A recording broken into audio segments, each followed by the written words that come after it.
Friends, ಎಲ್ಲರಿಗೂ ನಮಸ್ಕಾರ. ನಾನು ನಿಮ್ಮ ನಾಗರಾಜ.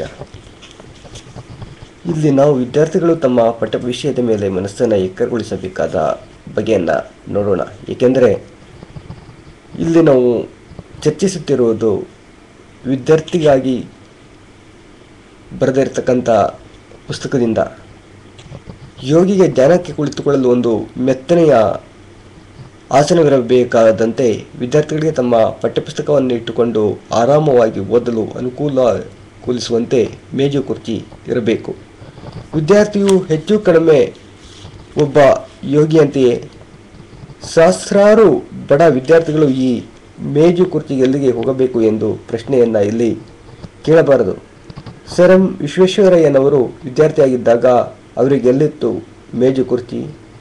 ಬೀದಿಯ ಬೆಳಕಿನಲ್ಲಿ ಓದಿಯೇ ಅವರು ವಿಶ್ವವಿಖ್ಯಾತರಾಗಲಿಲ್ವೇ ಎಂಬ ವಾದವನ್ನು ಇಲ್ಲಿ ತರಬಾರದು.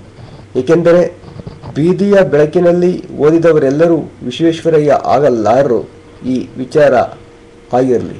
ಮೇಜು ಕುರ್ಚಿಯ ಅನುಕೂಲತೆ ಇಲ್ಲದವರು ಒಂದು ಸರಿಯಾದ ಡೆಸ್ಕನ್ನು ಆದರೂ ಇಟ್ಟುಕೊಳ್ಳಬೇಕು.